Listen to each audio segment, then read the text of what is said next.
Oh, that was such a wonderful hike.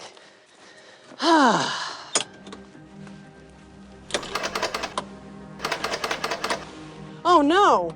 What do I do? Oh no! Oh shit! Shit. Oh shit. What do I do? Oh, I know. Oh, I have no signal. Oh, what am I gonna do? What am I gonna do? I know. Oh my gosh.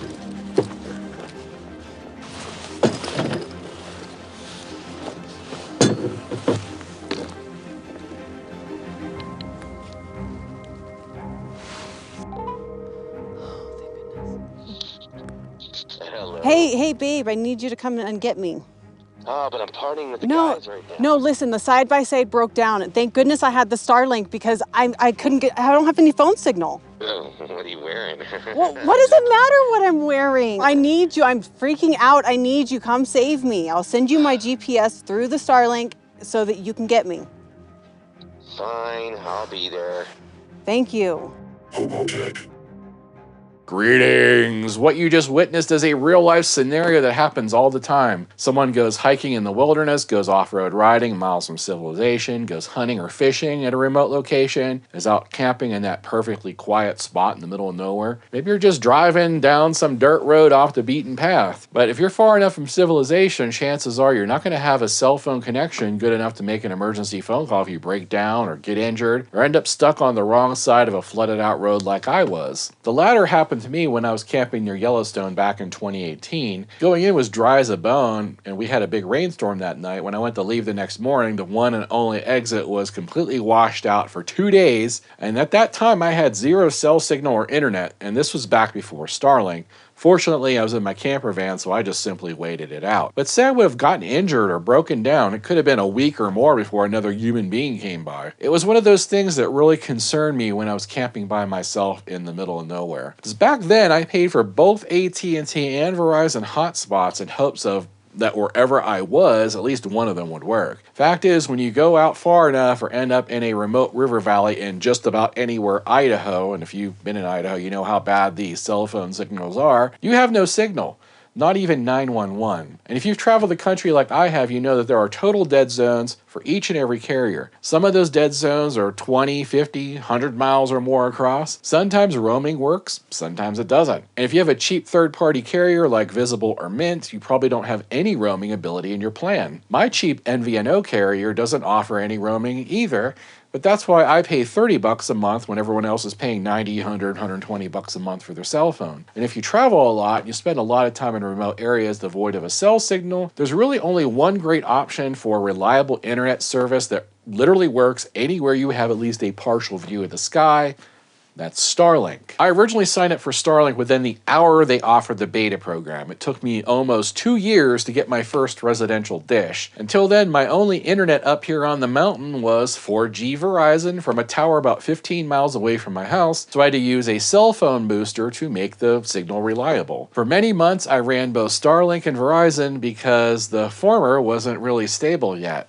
There weren't that many satellites up there at the time, but around that year mark that it was out, I disconnected my Verizon hotspot and I turned off that booster forever because Starlink was now stable and providing 150 megabits per second or more download speeds, and that was good enough for me to get my work done. Fast forward another year, I bought a second residential dish when it was on a really good sale, just for RV camping, as we spend a lot of time in remote areas or in places like Quartzsite where cell phone-based plans get crushed. Verizon and Quartzsite during the Big Tent event, you're lucky to see 2 or 3 megabits a second, where Starlink cruises at 250 or more. Some places we camp, we just have no cell phone signal at all. None of us, even with multiple carriers, can send out a single text message. Set up the Starlink dish, within minutes using Wi-Fi calling, which is supported on virtually every modern cell phone. You're texting, calling, doing FaceTime with no lag. Fast forward again to this past summer, 2025, this company called PeakDo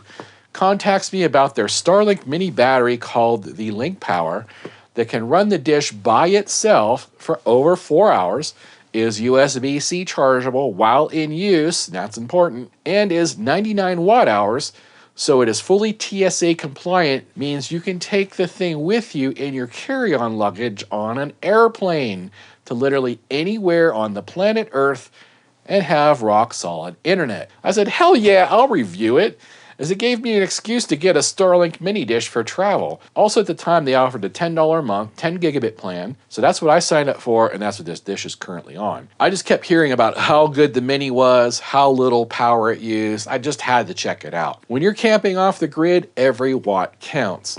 Going on a cruise, it works on the ocean. It even works on the dashboard of your car while in motion. This thing is a brilliant feat of engineering that I never thought I would see in my lifetime. The fact that the Starlink Mini as a filming in 2025 is on sale for only $299, that's cheaper than most decent name brand cell phones and half the price of Apple's cheapest offering. I honestly don't know how they can profit selling these things for $299, seeing that it costs $3 million per satellite, and there are more than 10,000 satellites flying over our heads for this thing to work. But I'm guessing they just take a loss in the equipment and make it back from the monthly service fees. Anyway, I'm not going to go too far down the Starlink rabbit hole in this video. I'm just really excited about the mini dish because it's such a fabulous product. The thing is perfect for camping, backpacking, really anything. You can permanently mount it and use it full-time year-round as your main internet. It's not like it just has to be used in a portable scenario. Now, they do no longer offer the $10 plan, but they do have an unlimited plan, a $50 50 gig plan, and a $5 standby plan that offers unlimited internet capped at 500 kilobits per second, that's kilobits per second, or half a megabyte. And that's both upload and download speed. So that's not fast enough to stream YouTube beyond like 240p resolution, but plenty for making calls, text, video chats. So that means it's perfect for emergency situations. However, if you plan to use the Mini for just mostly emergencies or making calls, checking emails from areas outside of cell phone service, that $5 a month plan is insane value right now, and I wouldn't be surprised that in a few months they get rid of it because it seems like too good of a deal. Now, I actually have my second dish, the one that's on the RV, on that $5 plan so I can make an emergency call if we break down somewhere. Because sometimes you break down, you have no cell phone signal, you would have no way to activate your dish anyway because you have to do that online. Now they just have it on all the time, which is very convenient, and $5 a month, it's worth it to me. Yeah, I know, so far this review sounds like it's an ad for the Starlink Mini, and actually we're here to talk about the product that solves the biggest problem with the Starlink Mini dish. That's the fact it has no built-in power of its own. You're expected to either plug this thing into AC power with the included adapter, defeating the entire purpose of portability, or use DC power. Now, the DC input range on this is 12 to 48 volts, but the problem is at the lower range of 12 volts, a lot of folks are having reliability issues. That means plugging your Mini into a standard 12-volt battery probably isn't going to cut it. When powered by USB-C power delivery, it automatically switches to 20 volts and uses up to 65 watts on startup, and this is the recommended power level. If you have your own 65 watt or larger power bank or power station, you can power the mini dish that way if you buy the special Starlink adapter cable that converts the 20 volt USB into a 5521 barrel plug that goes into the bottom of the dish. Now, that's certainly an affordable, kind of sloppy way to power the dish, as most power banks aren't even made for outdoors and can't get wet or dirty. So meet the IPX4 water-resistant PeakDo Starlink mini battery. So as you can see, this battery actually clips onto the dish itself and powers it directly without any external cables. No muss, no fuss. As mentioned earlier, it's 99 watt hours, meaning it's TSA travel compliant, but still large enough for over 4 hours of runtime. Now, the two big selling points of this battery over the competition is that the PeakDo can be charged from an external USB source through this port while in use, and that includes USB-C solar panels up to 28 volts, 100 watts. So yeah, you can solar charge this thing while you're using it. That's pretty awesome. It also includes mounting holes on the bottom. You see I had the tripod in that, but it has two other holes in the corner, and those are for mounting one of their suction cup mounts that actually allows you to suction cup this thing to the sunroof of your vehicle or your windshield so you can use it while it is in motion. It does have an optional Bluetooth web app that lets you change some of the settings, including the charging and discharging speed of the USB port. Now, web app means you don't actually install anything. It goes through their website and runs on your mobile browser.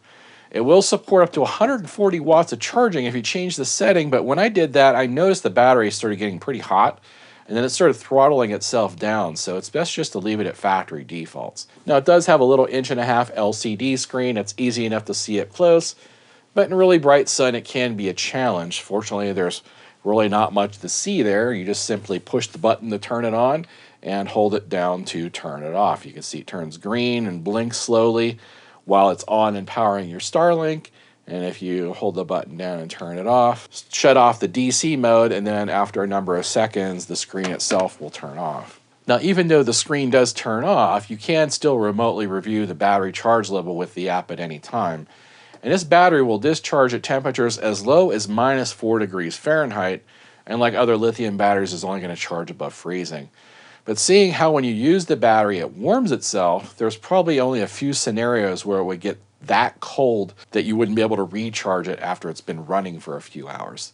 So I'm going to go ahead and pull this thing out of the dish. I'm going to show you how it slides in and works very easily. So here's what the PeakDo battery looks like when it's not connected to the dish. It has a DC cable that comes off the back, so it comes with this little tiny cable, which is all waterproof. It's got these little flanges on it that keep the water from getting in. This is the entire battery right here. It's not very big. Like I said, 99 watt hours. There's some specs on the back. Here's the Starlink mini dish. You simply slide it in until it locks, just like that. And then you take the little wire and you just plug it in. Plugs right into the bottom. Bada bing, you're done. The PeakDo does not ship with a tripod, although you can get one as an extra add-on. You don't really need one to make an emergency call. You just turn it on, set it flat on the ground, and it will connect to whatever satellites it can find and allow you to make that emergency call. Now, I have my own tripod because PeakDo forgot to send me one, so I'm using my own tripod to do all the demos and everything in this video. So when you first unbox the PeakDo, it is in sleep mode, so when you try to power it on, nothing's going to happen. What you need to do is apply USB-C power to the USB-C port, and by doing that, it'll actually wake it up. Once you've woken the thing up, all you have to do is press the power button one time to get it to start up, and it will start powering the dish automatically. Now, what's really cool about this is that you can hold the button back down and put it back into hibernation mode, and when in hibernation mode, you can put this in long-term storage up to 5 years. That means you can put this in a bag and stick it in your trunk or whatever and just completely forget about it, and when you go to power it up, it's going to work. So you just hold the power button down for like 10 seconds till the light blinks. Once in sleep mode, you're again going to have to use USB power of some kind to activate it. Now, I carry a small solar panel with me to do that because this is a USB solar panel, so I can use that to activate it at any time. So my plan is to keep this unit in the case with the solar panel and all the cables and everything, and keep this in the trunk of my side-by-side, so when we go riding dozens of miles out in the middle of nowhere, I can make a call in case of a breakdown. Because last year we were riding way out to this remote area to check out a World War II plane crash when we had a blowout. And it was a instant blowout. The tire went flat instantly. There was no repairing it. The sun was going down and none of us had a cell phone signal. Fortunately, I had a spare and all the tools to change it. But say that would have been a broken tie rod or something mechanical. We were like 20-25 miles away from town and had elderly riders with us. That would have not been a fun night hike back to camp. I immediately wanted to add some way to call for help that didn't require one of those $200 a month satellite text services. The Starlink Mini with the PeakDo battery in hibernation can literally sit in the trunk for years, untouched, forgotten about, and still hold a charge and be ready to go in just a few minutes. You don't even have to aim the dish for basic service. You just lay it flat on the ground, make sure you have some opening in the sky, or you can put it on a tripod and then aim it north for the fastest signal. It's just going to work every time, and that's what makes it an excellent backup plan. PeakDo does claim a 4-hour runtime, but you're probably wondering how long does it actually run? Well, of course, I did a time lapse. You can see it actually ran about 4 hours and 40 minutes, and that includes startup power, which typically uses a little bit more. You can imagine plugging it into a USB solar panel or a power station with a solar panel and keep this thing going indefinitely. The Mini itself uses only about 20 to 30 watts while running, and that includes powering the built-in wireless router. You can connect up to 128 wireless devices and share your Starlink connection, but realistically you want to keep it under 20 or 30 for best performance, because this is a low-power device. It's not some hot rod. I also did a speed test using only the mini dish by itself with it properly aligned north per the app, being powered by the PeakDo battery to show you the performance is excellent. All right, I got the Starlink Mini with the PeakDo battery. You can see here I have the dish aligned to north. Did just start it up a few minutes ago, but we should get over 200. So 200 down, 23 up, 23 millisecond latency. That is pretty darn good for this tiny little satellite dish powered by a battery. And I only had it running a few minutes when I ran that speed test. If you let the dish synchronize for about a half an hour or so, you can expect even faster speeds. I've seen speeds as fast as 350 megabits a second with the Mini, which is insane. That's fast enough to have 10 normal people streaming Netflix at the same time, or up to 2 Zoomers online at the same time. Those Gen Zers, man, they can certainly burn a hole through your data plan, let me tell you. Now, PeakDo does offer a 1-year manufacturer's warranty on their battery. Final note on shipping. I've literally waited about 2 months to do this review because PeakDo was opening a local warehouse here in the States to ship these batteries locally. This means instead of waiting 3 weeks to get it from overseas, when you order direct from the PeakDo site, you should have it in less than 1 week. The wait paid off because it just so happens Starlink, at the same time I plan to release this video, also put the mini dish on sale for $2.99. The regular price is like $4.99. So if you don't have a mini dish yet, you can snag one up while this deal is hot. If you use the included referral link in the description of this video, both of us will score 1 free month of Starlink service. So it's a win-win for you to use that referral link. I do need to mention that while the PeakDo is also available on Amazon, it does not ship from the local warehouse, so that's going to be a 3-week wait. It's also full price, no discounts available, so if you really want it that bad from Amazon, you're going to pay the piper. The only way to get it fast and at the lowest price is direct by using the provided link in the description of this video. I'm also going to include a link to the PeakDo tripod mount, which they forgot to send me. That's white. It matches this. It looks pretty good. It's only $10 extra and kind of a must-have if you plan to actually properly align the dish for the fastest speeds. Now, the Mini will still be pretty fast if you just lay it flat. It'll be about 50 to 100 megabits a second. But if you want to ensure those triple-digit speeds, you're going to want to use the tripod to be able to align it north-facing, and that tells you how to do it in the Starlink app. There's also an option when ordering to get it with the suction cup mount. Now, I don't have one, so I can't tell you how well it works. So that's kind of a buy-your-own-risk kind of thing. So if you're interested, the link and discount code is in the description of this video below. I'm also going to put a link here at the bottom of the screen you can type in, along with a QR code that you can scan if you're watching me on TV. They'll take you on over to the PeakDo store page, where you can check out the LinkPower Power Bank. Thanks for watching, and until next time. Odin commands you to like and subscribe, and clean my litter box.